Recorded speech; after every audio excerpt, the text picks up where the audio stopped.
Mercury is the smallest and innermost planet in the solar system. Its orbit around the Sun takes only 87.97 days, the shortest of all the planets in the solar system. It is named after the Roman deity Mercury, the messenger of the gods. Like Venus, Mercury orbits the Sun within Earth's orbit as an inferior planet, and its apparent distance from the Sun as viewed from Earth never exceeds 28 degrees. This proximity to the Sun means the planet can only be seen near the western horizon after sunset or eastern horizon before sunrise, usually in twilight. At this time, it may appear as a bright star-like object, but is often far more difficult to observe than Venus. The planet telescopically displays the complete range of phases, similar to Venus and the Moon, as it moves in its inner orbit relative to Earth, which recurs over its synodic period of approximately every 116 days. Mercury rotates in a way that is unique in the solar system. It is tidally locked with the Sun in a 3-to-2 spin-orbit resonance, meaning that relative to the fixed stars, it rotates on its axis exactly 3 times for every 2 revolutions it makes around the Sun. As seen from the Sun, in a frame of reference that rotates with the orbital motion, it appears to rotate only once every 2 Mercurian years. An observer on Mercury would therefore see only one day every 2 Mercurian years. Mercury's axis has the smallest tilt of any of the solar system's planets, about 1/30 degree. Its orbital eccentricity is the largest of all known planets in the solar system. At perihelion, Mercury's distance from the Sun is only about 2/3, or 66%, of its distance at aphelion. Mercury's surface appears heavily cratered and is similar in appearance to the Moon's, indicating that it has been geologically inactive for billions of years. Having almost no atmosphere to retain heat, it has surface temperatures that vary diurnally more than on any other planet in the solar system, ranging from 100 K, -173 degrees Celsius, -280 degrees Fahrenheit, at night to 700 K, 427 degrees Celsius, 800 degrees Fahrenheit, during the day across the equatorial regions. The polar regions are constantly below 180 K, -93 degrees Celsius, -136 degrees Fahrenheit. The planet has no known natural satellites. 2 spacecraft have visited Mercury. Mariner 10 flew by in 1974 and 1975, and Messenger, launched in 2004, orbited Mercury over 4,000 times in 4 years before exhausting its fuel and crashing into the planet's surface on April 30, 2015. The BP Colombo spacecraft is planned to arrive at Mercury in 2025. Physical characteristics. Internal structure. Mercury appears to have a solid silicate crust and mantle overlying a solid, iron sulfide outer core layer, a deeper liquid core layer, and a solid inner core. Mercury is one of 4 terrestrial planets in the solar system, and is a rocky body like Earth. It is the smallest planet in the solar system, with an equatorial radius of 2,439.7 kilometers, 516.0 miles. Mercury is also smaller, albeit more massive, than the largest natural satellites in the solar system, Ganymede and Titan. Mercury consists of approximately 70% metallic and 30% silicon material. Mercury's density is the second highest in the solar system at 5.427 grams/cm3, only slightly less than Earth's density of 5.515 grams/cm3. If the effect of gravitational compression were to be factored out from both planets, the materials of which Mercury is made would be denser than those of Earth, with an uncompressed density of 5.3 grams/cm3 versus Earth's 4.4 grams/cm3. Mercury's density can be used to infer details of its inner structure. Although Earth's high density results appreciably from gravitational compression, particularly at the core, Mercury is much smaller and its inner regions are not as compressed. Therefore, for it to have such a high density, its core must be large and rich in iron. Geologists estimate that Mercury's core occupies about 55% of its volume. For Earth this proportion is 17%. Research published in 2007 suggests that Mercury has a molten core. Surrounding the core is a 500 to 700 kilometers, 310 to 430 miles, mantle consisting of silicates. Based on data from the Mariner 10 mission and Earth-based observation, Mercury's crust is estimated to be 35 kilometers, 22 miles, thick. One distinctive feature of Mercury's surface is the presence of numerous narrow ridges, extending up to several hundred kilometers in length. It is thought that these were formed as Mercury's core and mantle cooled and contracted at a time when the crust had already solidified. Mercury's core has a higher iron content than that of any other major planet in the solar system, and several theories have been proposed to explain this.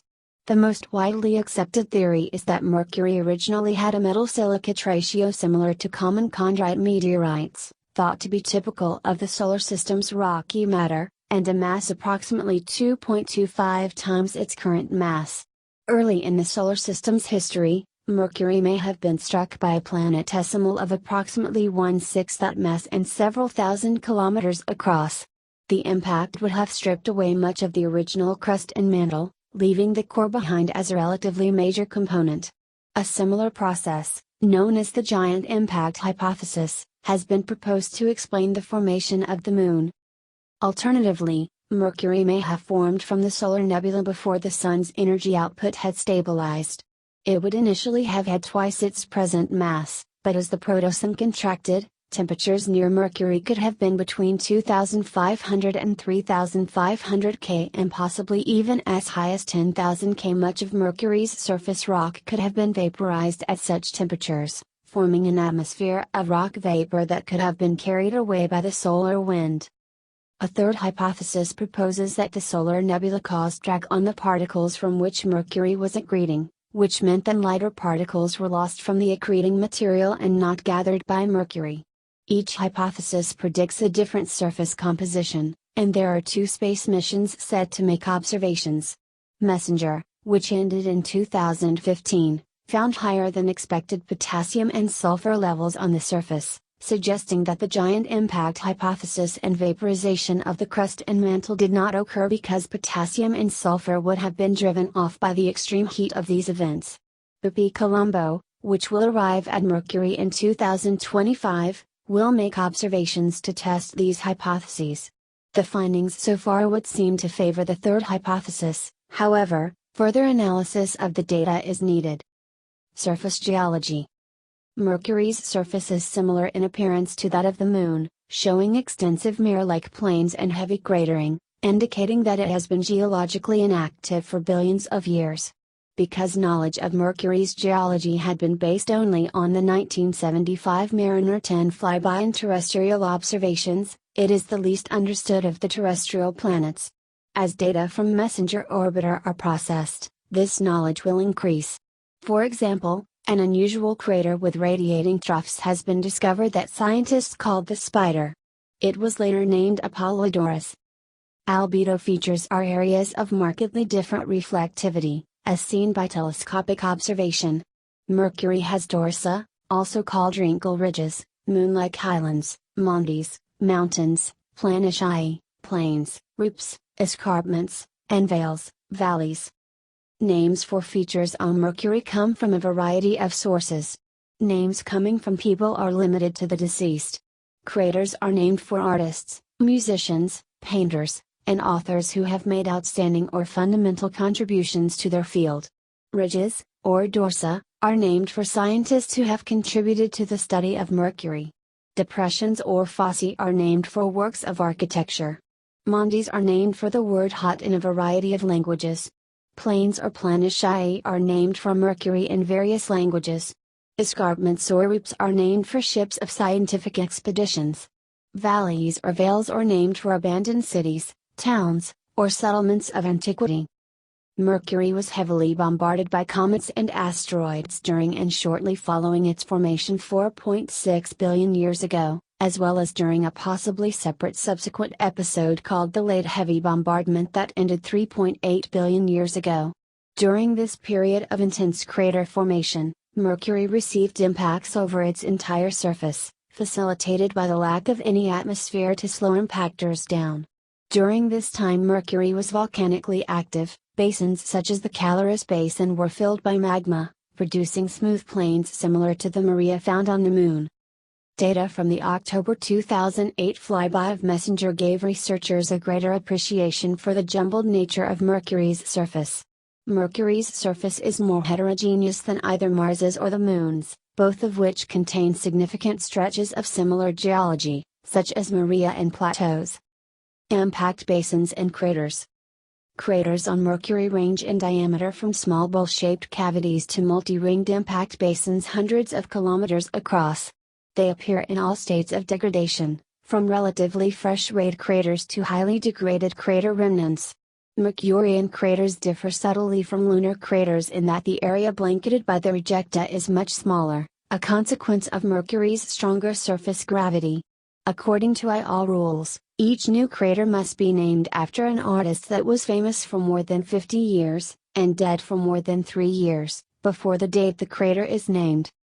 The largest known crater is Caloris Basin, with a diameter of 1,550 kilometers.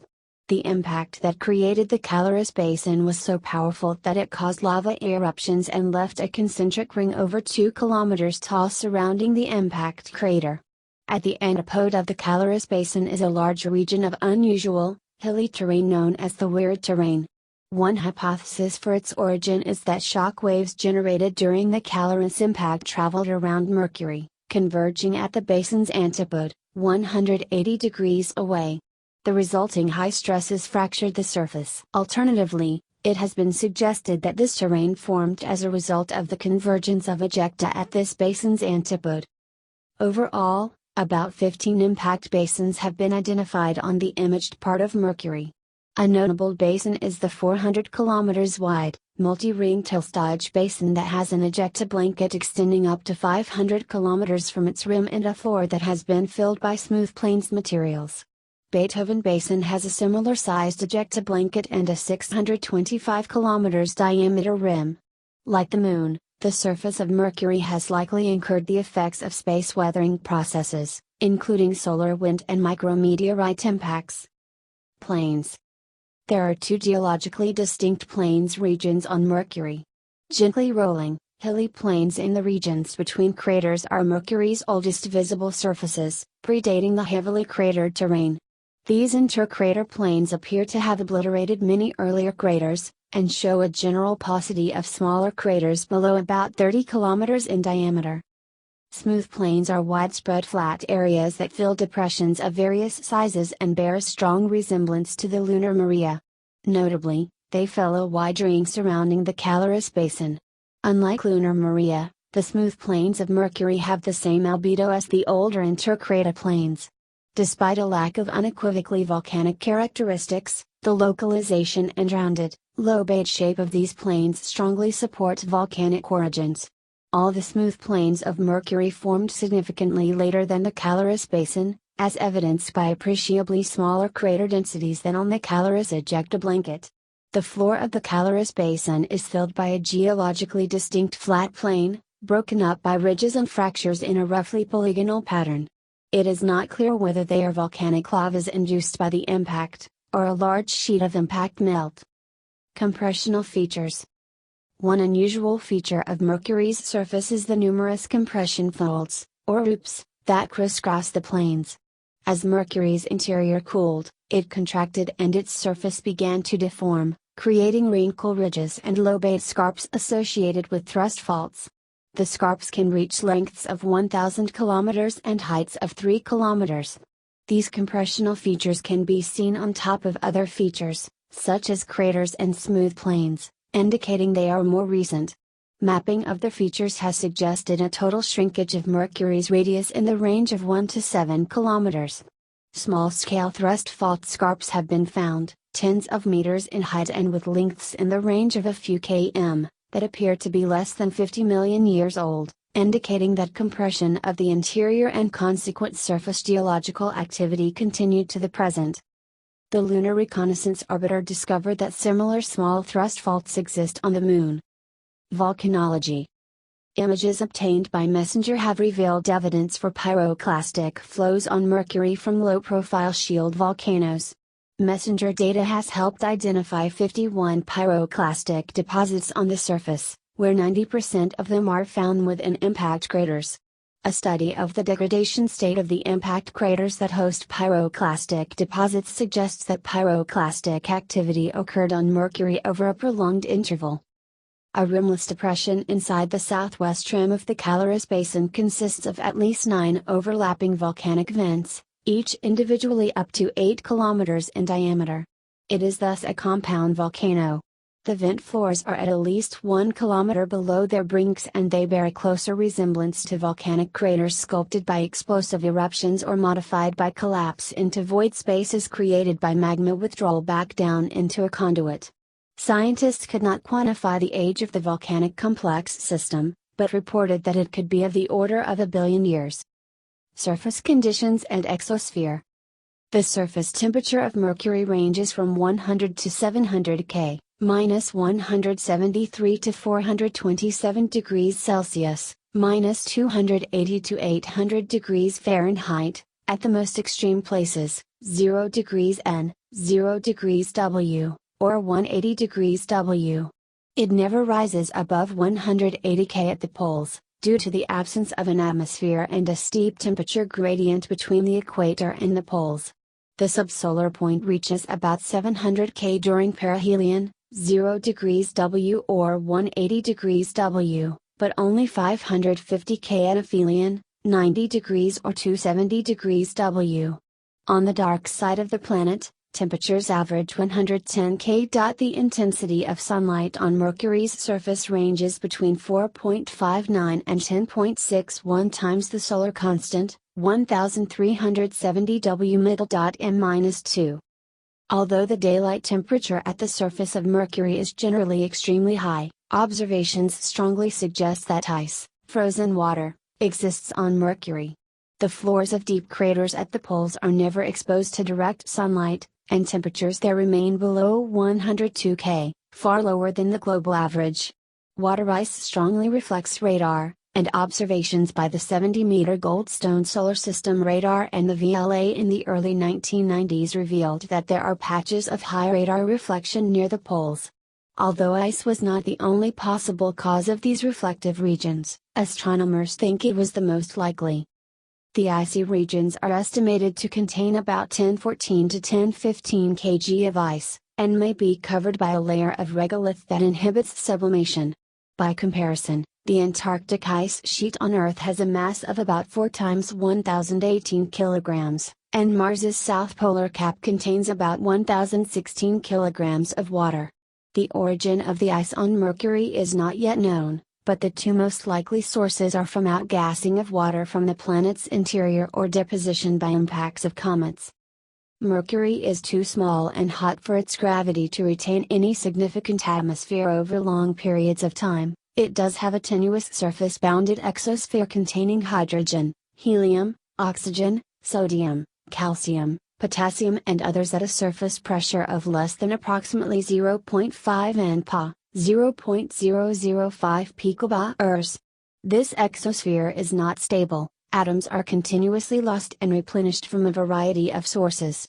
Hydrogen atoms and helium atoms probably come from the solar wind, diffusing into Mercury's magnetosphere before later escaping back into space. Radioactive decay of elements within Mercury's crust is another source of helium, as well as sodium and potassium. Messenger found high proportions of calcium, helium, hydroxide, magnesium, oxygen, potassium, silicon and sodium. Water vapor is present, released by a combination of processes such as, comets striking its surface, sputtering creating water out of hydrogen from the solar wind and oxygen from rock, and sublimation from reservoirs of water ice in the permanently shadowed polar craters. The detection of high amounts of water-related ions like O+, O-, and H2O+ was a surprise. Because of the quantities of these ions that were detected in Mercury's space environment, scientists surmise that these molecules were blasted from the surface or exosphere by the solar wind. Sodium, potassium and calcium were discovered in the atmosphere during the 1980 to 1990s, and are thought to result primarily from the vaporization of surface rock struck by micrometeorite impacts, including presently from cometing. In 2008, magnesium was discovered by MESSENGER.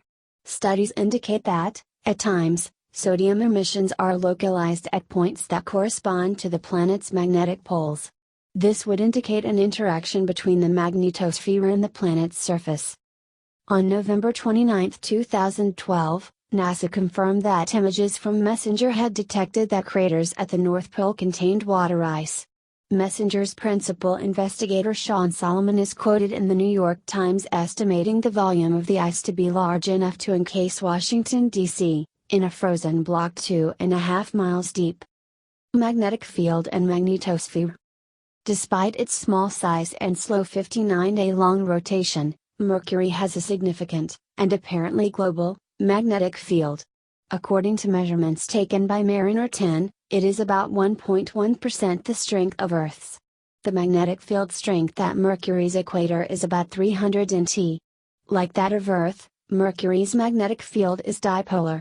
Unlike Earth's, Mercury's poles are nearly aligned with the planet's spin axis. Measurements from both the Mariner 10 and MESSENGER space probes have indicated that the strength and shape of the magnetic field are stable. It is likely that this magnetic field is generated by a dynamo effect, in a manner similar to the magnetic field of Earth. This dynamo effect would result from the circulation of the planet's iron-rich liquid core. Particularly strong tidal effects caused by the planet's high orbital eccentricity would serve to keep the core in the liquid state necessary for this dynamo effect. Mercury's magnetic field is strong enough to deflect the solar wind around the planet, creating a magnetosphere. The planet's magnetosphere, though small enough to fit within Earth, is strong enough to trap solar wind plasma. This contributes to the space weathering of the planet's surface. Observations taken by the Mariner 10 spacecraft detected this low-energy plasma in the magnetosphere of the planet's night side. Bursts of energetic particles in the planet's magnetotail indicate a dynamic quality to the planet's magnetosphere. During its second flyby of the planet on October 6, 2008, MESSENGER discovered that Mercury's magnetic field can be extremely leaky. The spacecraft encountered magnetic tornadoes, twisted bundles of magnetic fields connecting the planetary magnetic field to interplanetary space, that were up to 800 kilometers wide or a third of the radius of the planet. These twisted magnetic flux tubes, technically known as flux transfer events, form open windows in the planet's magnetic shield through which the solar wind may enter and directly impact Mercury's surface via magnetic reconnection. This also occurs in Earth's magnetic field. The MESSENGER observations showed the reconnection rate is 10 times higher at Mercury, but its proximity to the Sun only accounts for about a third of the reconnection rate observed by MESSENGER. Orbit, rotation, and longitude. Mercury has the most eccentric orbit of all the planets. Its eccentricity is 0.21, with its distance from the Sun ranging from 46 million to 70 million kilometers, 29 million to 43 million miles. It takes 87.969 Earth days to complete an orbit. The diagram illustrates the effects of the eccentricity, showing Mercury's orbit overlaid with a circular orbit having the same semi-major axis. Mercury's higher velocity when it is near perihelion is clear from the greater distance it covers in each 5-day interval. In the diagram, the varying distance of Mercury to the Sun is represented by the size of the planet, which is inversely proportional to Mercury's distance from the Sun. This varying distance to the Sun leads to Mercury's surface being flexed by tidal bulges raised by the Sun that are about 17 times stronger than the Moon's on Earth. Combined with a 3-to-2 spin orbit resonance of the planet's rotation around its axis, it also results in complex variations of the surface temperature. The resonance makes a single solar day on Mercury last exactly 2 Mercury years, or about 176 Earth days.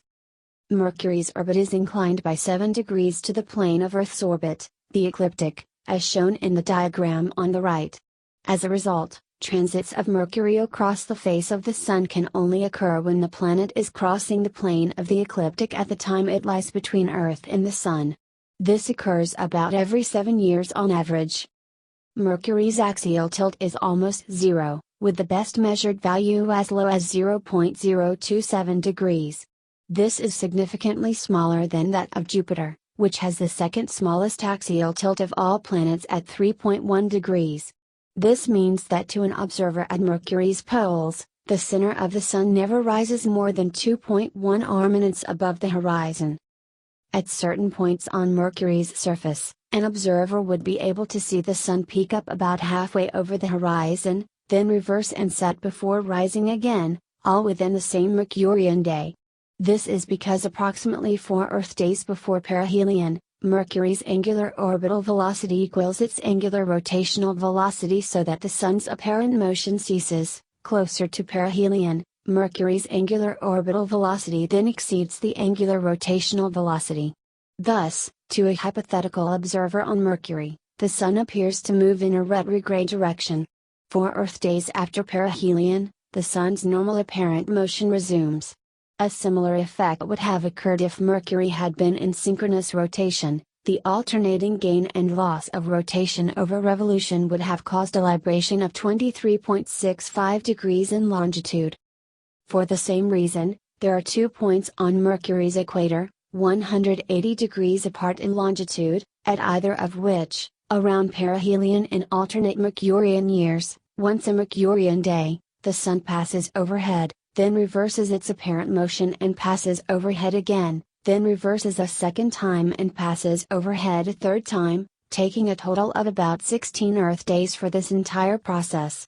In the other alternate Mercurian years, the same thing happens at the other of these 2 points. The amplitude of the retrograde motion is small, so the overall effect is that, for 2 or 3 weeks, the Sun is almost stationary overhead, and is at its most brilliant because Mercury is at perihelion, its closest to the Sun. This prolonged exposure to the Sun at its brightest makes these 2 points the hottest places on Mercury.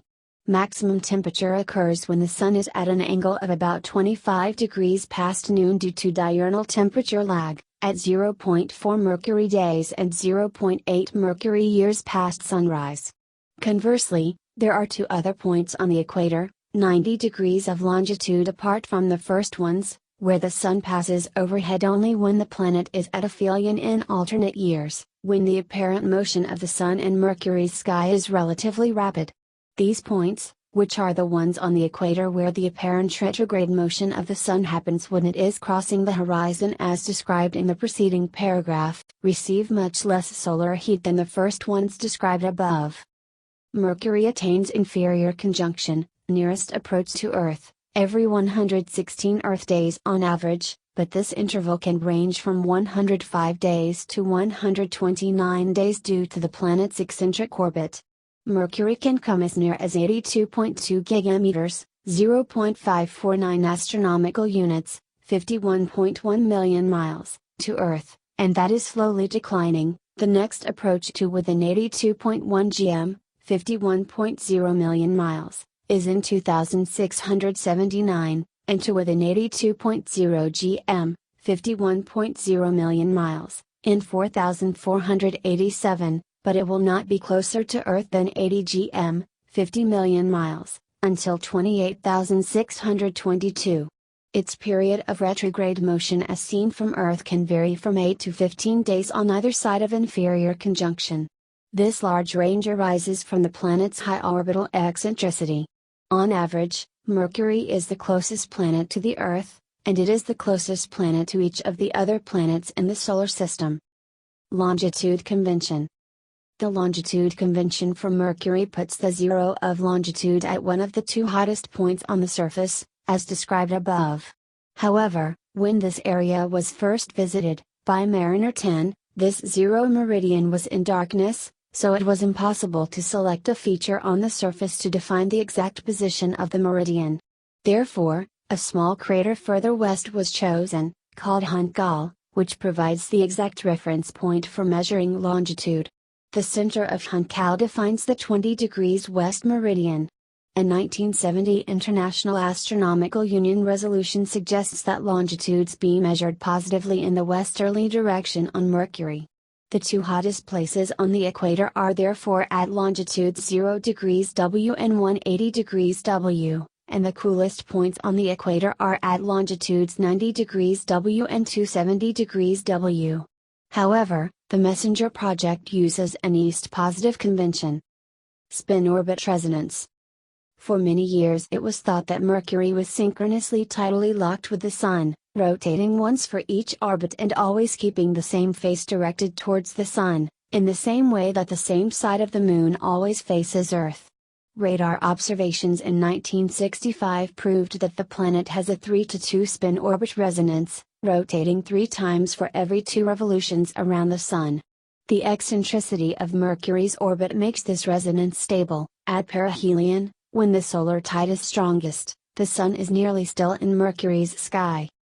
The rare 3-to-2 resonant tidal locking is stabilized by the variance of the tidal force along Mercury's eccentric orbit, acting on a permanent dipole component of Mercury's mass distribution. In a circular orbit there is no such variance, so the only resonance stabilized in such an orbit is at 1-to-1, for example, Earth-Moon, when the tidal force, stretching a body along the center body line, exerts a torque that aligns the body's axis of least inertia, the longest axis, and the axis of the aforementioned dipole, to point always at the center. However, with noticeable eccentricity, like that of Mercury's orbit, the tidal force has a maximum at perihelion and therefore stabilizes resonances, like 3-to-2, enforcing that the planet points its axis of least inertia roughly at the Sun when passing through perihelion. The original reason astronomers thought it was synchronously locked was that, whenever Mercury was best placed for observation, it was always nearly at the same point in its 3-to-2 resonance, hence showing the same face. This is because, coincidentally, Mercury's rotation period is almost exactly half of its synodic period with respect to Earth. Due to Mercury's 3-to-2 spin-orbit resonance, a solar day, the length between 2 meridian transits of the Sun, lasts about 176 Earth days. A sidereal day, the period of rotation, lasts about 58.7 Earth days. Simulations indicate that the orbital eccentricity of Mercury varies chaotically from nearly zero, circular, to more than 0.45 over millions of years due to perturbations from the other planets. This was thought to explain Mercury's 3-to-2 spin-orbit resonance, rather than the more usual 1-to-1, because this state is more likely to arise during a period of high eccentricity. However, accurate modeling based on a realistic model of tidal response has demonstrated that Mercury was captured into the 3-to-2 spin-orbit state at a very early stage of its history, within 20, more likely, 10, million years after its formation. Numerical simulations show that a future secular orbital resonant perihelion interaction with Jupiter may cause the eccentricity of Mercury's orbit to increase to the point where there is a 1% chance that the planet may collide with Venus within the next 5 billion years. Advance of perihelion. In 1859, the French mathematician and astronomer Urbain Le Verrier reported that the slow precession of Mercury's orbit around the Sun could not be completely explained by Newtonian mechanics and perturbations by the known planets. He suggested, among possible explanations, that another planet, or perhaps instead a series of smaller corpuscles, might exist in an orbit even closer to the Sun than that of Mercury, to account for this perturbation. Other explanations considered included a slight obliqueness of the Sun, the success of the search for Neptune based on its perturbations of the orbit of Uranus led astronomers to place faith in this possible explanation, and the hypothetical planet was named Vulcan, but no such planet was ever found.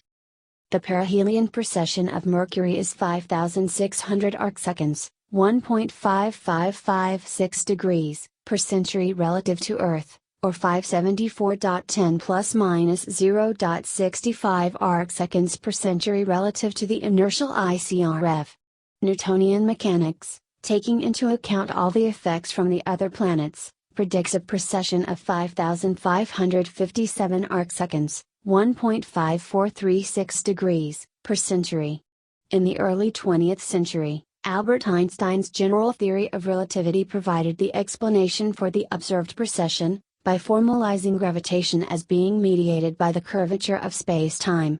The effect is small, just 42.98 arcseconds per century for Mercury. It therefore requires a little over 12 million orbits for a full excess turn. Similar, but much smaller, Effects exist for other solar system bodies: 8.62 arcseconds per century for Venus, 3.84 for Earth, 1.35 for Mars, and 10.05 for 1566 Icarus. Albert Einstein's formula for the perihelion shift per revolution is \displaystyle\epsilon equals 24 \pi3 a squared t squared c squared 1e squared, where \displaystyle e is the orbital eccentricity, \displaystyle a the semi-major axis, and \displaystyle t the orbital period. Filling in the values gives a result of 0.1035 arcseconds per revolution or 0.4297 arcseconds per Earth year, that is, 42.97 arcseconds per century. This is in close agreement with the accepted value of Mercury's perihelion advance of 42.98 arcseconds per century. Observation: Mercury's apparent magnitude is calculated to vary between -2.48, brighter than Sirius, around superior conjunction, and +7.25, below the limit of naked eye visibility, around inferior conjunction. The mean apparent magnitude is 0.23, while the standard deviation of 1.78 is the largest of any planet. The mean apparent magnitude at superior conjunction is -1.89, while that at inferior conjunction is +5.93. Observation of Mercury is complicated by its proximity to the Sun, as it is lost in the Sun's glare for much of the time. Mercury can be observed for only a brief period during either morning or evening twilight. Mercury can, like several other planets and the brightest stars, be seen during a total solar eclipse. Like the Moon and Venus, Mercury exhibits phases as seen from Earth. It is new at inferior conjunction and full at superior conjunction. The planet is rendered invisible from Earth on both of these occasions because of its being obscured by the Sun, except its new phase during a transit. Mercury is technically brightest as seen from Earth when it is at a full phase. Although Mercury is farthest from Earth when it is full, the greater illuminated area that is visible and the opposition brightness surge more than compensates for the distance. The opposite is true for Venus, which appears brightest when it is a crescent, because it is much closer to Earth than when gibbous. Nonetheless, the brightest, full phase, appearance of Mercury is an essentially impossible time for practical observation, because of the extreme proximity of the Sun. Mercury is best observed at the first and last quarter, although they are phases of lesser brightness. The first and last quarter phases occur at greatest elongation east and west of the Sun, respectively. At both of these times Mercury's separation from the Sun ranges anywhere from 17.9 degrees at perihelion to 27.8 degrees at aphelion. At greatest western elongation, Mercury rises at its earliest before sunrise, and at greatest eastern elongation, it sets at its latest after sunset. Mercury can be easily seen from the tropics and subtropics more than from higher latitudes. Viewed from low latitudes and at the right times of year, the ecliptic intersects the horizon at a steep angle. Mercury is 10 degrees above the horizon when the planet appears directly above the Sun, that is, its orbit appears vertical, and is at maximum elongation from the Sun, 28 degrees, and also when the Sun is 18 degrees below the horizon, so the sky is just completely dark. This angle is the maximum altitude at which Mercury is visible in a completely dark sky. At middle latitudes, Mercury is more often and easily visible from the southern hemisphere than from the northern. This is because Mercury's maximum western elongation occurs only during early autumn in the southern hemisphere, whereas its greatest eastern elongation happens only during late winter in the southern hemisphere. In both of these cases, the angle at which the planet's orbit intersects the horizon is maximized, allowing it to rise several hours before sunrise in the former instance and not set until several hours after sundown in the latter from southern mid-latitudes, such as Argentina and South Africa. An alternate method for viewing Mercury involves observing the planet during daylight hours when conditions are clear, ideally when it is at its greatest elongation. This allows the planet to be found easily, even when using telescopes with 8 cm, 3.1 in, apertures. care must be taken to ensure the instrument isn't pointed directly towards the sun because of the risk for eye damage. This method bypasses the limitation of twilight observing when the ecliptic is located at a low elevation, for example on autumn evenings. Ground-based telescope observations of Mercury reveal only an illuminated partial disk with limited detail. The first of two spacecraft to visit the planet was Mariner 10, which mapped about 45% of its surface from 1974 to 1975. The second is the Messenger spacecraft, which after 3 Mercury flybys between 2008 and 2009, attained orbit around Mercury on March 17, 2011, to study and map the rest of the planet. The Hubble Space Telescope cannot observe Mercury at all, due to safety procedures that prevent its pointing too close to the Sun. Because the shift of 0.15 revolutions in a year makes up a 7-year cycle, 0.15 times 7 1.0, in the 7th year Mercury follows almost exactly, earlier by 7 days, the sequence of phenomena it showed 7 years before. Observation history. Ancient astronomers. The earliest known recorded observations of Mercury are from the Mo.Taphin tablets. These observations were most likely made by an Assyrian astronomer around the 14th century BC. The cuneiform name used to designate Mercury on the Mo.Taphin tablets is transcribed as Uda.Adim.Gu/U4.Ud, the jumping planet. Babylonian records of Mercury date back to the 1st millennium BC. The Babylonians called the planet Nabu after the messenger to the gods in their mythology. The ancient Greeks knew the planet as Sigma Tau Lambda Beta Omega Nu, Stilabon, meaning the gleaming, Romeo Omega Nu, Herman, and Romeo Sigma, Hermes, a planetary name that is retained in modern Greek, Epsilon Romeo Sigma, Hermes.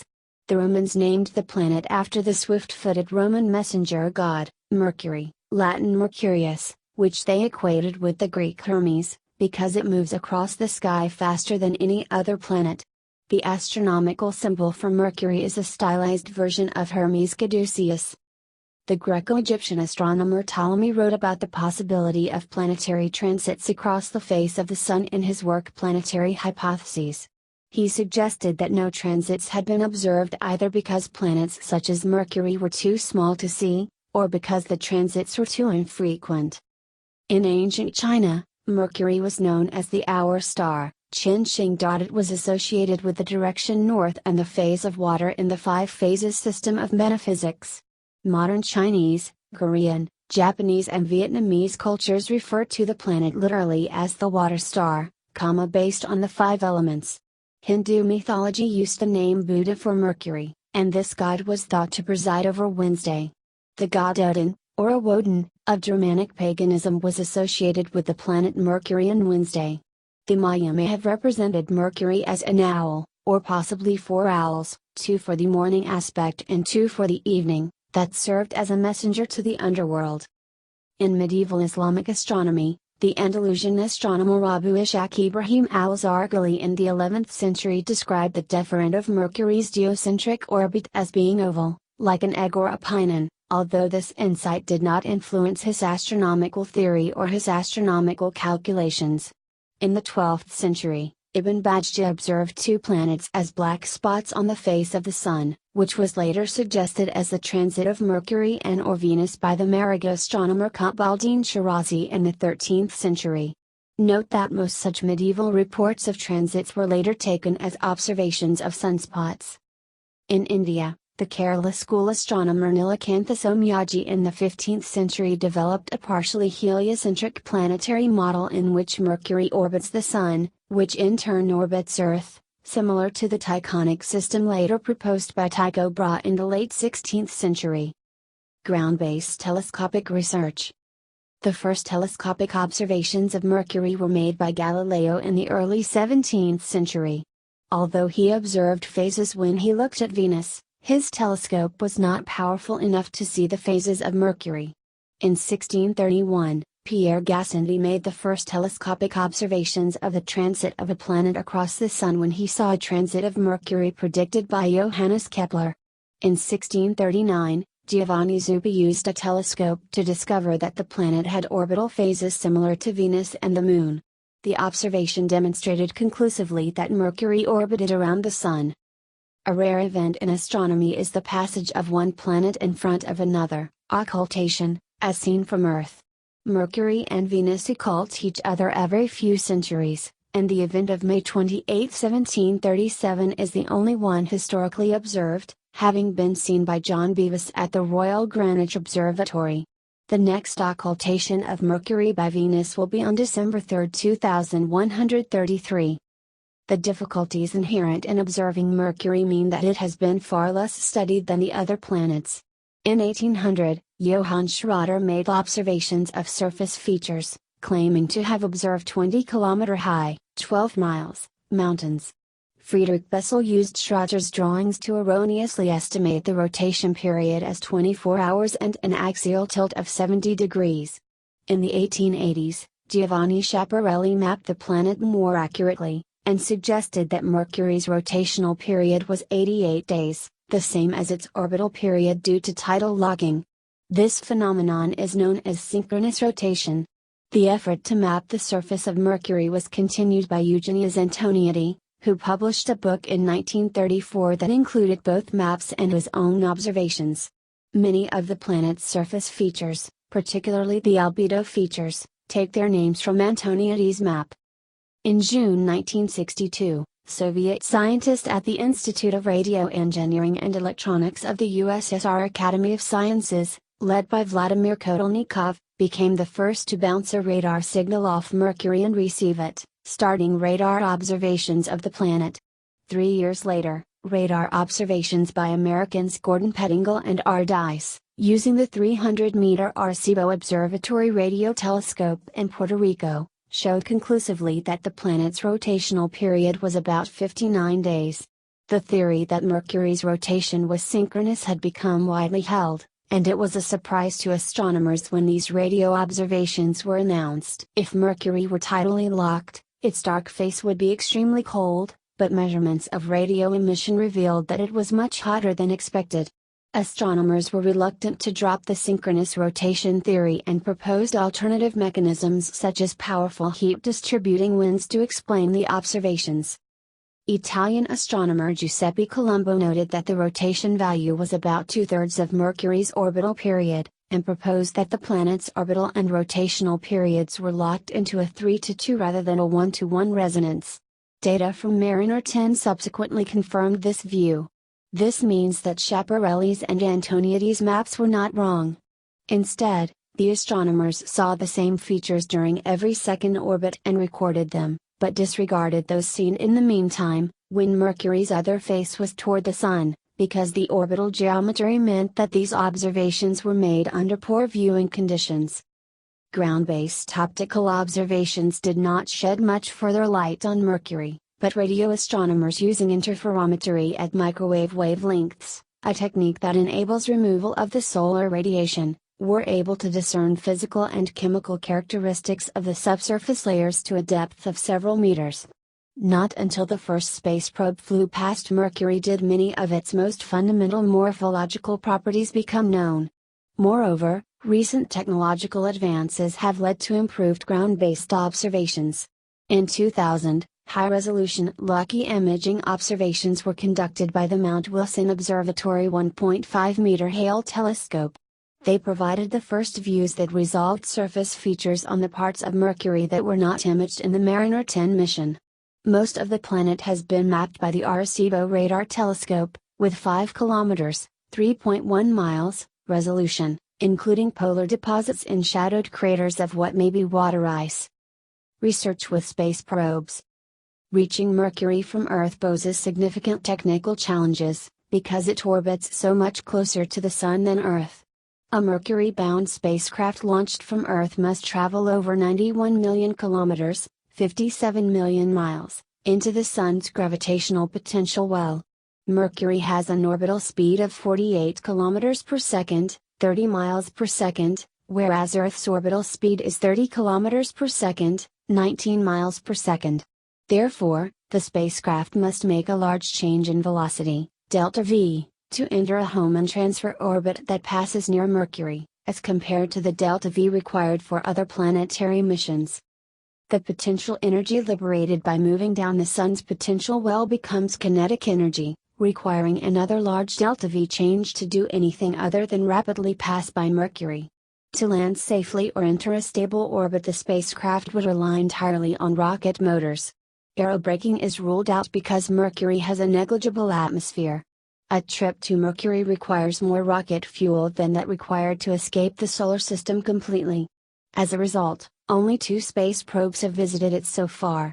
A proposed alternative approach would use a solar sail to attain a Mercury synchronous orbit around the Sun. Mariner 10. The first spacecraft to visit Mercury was NASA's Mariner 10, 1974 to 1975. The spacecraft used the gravity of Venus to adjust its orbital velocity so that it could approach Mercury, making it both the first spacecraft to use this gravitational slingshot effect and the first NASA mission to visit multiple planets. Mariner 10 provided the first close-up images of Mercury's surface, which immediately showed its heavily cratered nature, and revealed many other types of geological features, such as the giant scarps that were later ascribed to the effect of the planet shrinking slightly as its iron core cools. Unfortunately, the same face of the planet was lit at each of Mariner 10's close approaches. This made close observation of both sides of the planet impossible, and resulted in the mapping of less than 45% of the planet's surface. The spacecraft made 3 close approaches to Mercury, the closest of which took it to within 327 kilometers, 203 miles, of the surface. At the first close approach, instruments detected a magnetic field. To the great surprise of planetary geologists, Mercury's rotation was expected to be much too slow to generate a significant dynamo effect. The second close approach was primarily used for imaging, but at the third approach, extensive magnetic data were obtained. The data revealed that the planet's magnetic field is much like Earth's, which deflects the solar wind around the planet. For many years after the Mariner 10 encounters, the origin of Mercury's magnetic field remained the subject of several competing theories. On March 24, 1975, just 8 days after its final close approach, Mariner 10 ran out of fuel. Because its orbit could no longer be accurately controlled, mission controllers instructed the probe to shut down. Mariner 10 is thought to be still orbiting the Sun, passing close to Mercury every few months. Messenger. A second NASA mission to Mercury, named Messenger, Mercury Surface, Space Environment, Geochemistry, and Ranging, was launched on August 3, 2004. It made a flyby of Earth in August 2005, and of Venus in October 2006 and June 2007 to place it onto the correct trajectory to reach an orbit around Mercury. A first flyby of Mercury occurred on January 14, 2008, a second on October 6, 2008, and a third on September 29, 2009. Most of the hemisphere not imaged by Mariner 10 was mapped during these flybys. The probe successfully entered an elliptical orbit around the planet on March 18, 2011. The first orbital image of Mercury was obtained on March 29, 2011. The probe finished a 1-year mapping mission, and then entered a 1-year extended mission into 2013. In addition to continued observations and mapping of Mercury, Messenger observed the 2012 solar maximum. The mission was designed to clear up 6 key issues: Mercury's high density, its geological history, the nature of its magnetic field, the structure of its core, whether it has ice at its poles, and where its tenuous atmosphere comes from. To this end, the probe carried imaging devices that gathered much higher resolution images of much more of Mercury than Mariner 10, assorted spectrometers to determine abundances of elements in the crust, and magnetometers and devices to measure velocities of charged particles. Measurements of changes in the probe's orbital velocity were expected to be used to infer details of the planet's interior structure. Messenger's final maneuver was on April 24, 2015. And it crashed into Mercury's surface on April 30, 2015. The spacecraft's impact with Mercury occurred near 3:26 p.m. EDT on April 30, 2015, leaving a crater estimated to be 16 meters, 52 feet, in diameter. Bepico Umbo. The European Space Agency and the Japanese Space Agency developed and launched a joint mission called Bepico Umbo, which will orbit Mercury with two probes, one to map the planet and the other to study its magnetosphere. Launched on October 20, 2018, Bepi-Colombo is expected to reach Mercury in 2025. It will release a magnetometer probe into an elliptical orbit, then chemical rockets will fire to deposit the MAPPER probe into a circular orbit. Both probes will operate for 1 terrestrial year. The MAPPER probe carries an array of spectrometers similar to those on MESSENGER, and will study the planet at many different wavelengths including infrared, ultraviolet, X-ray and gamma ray.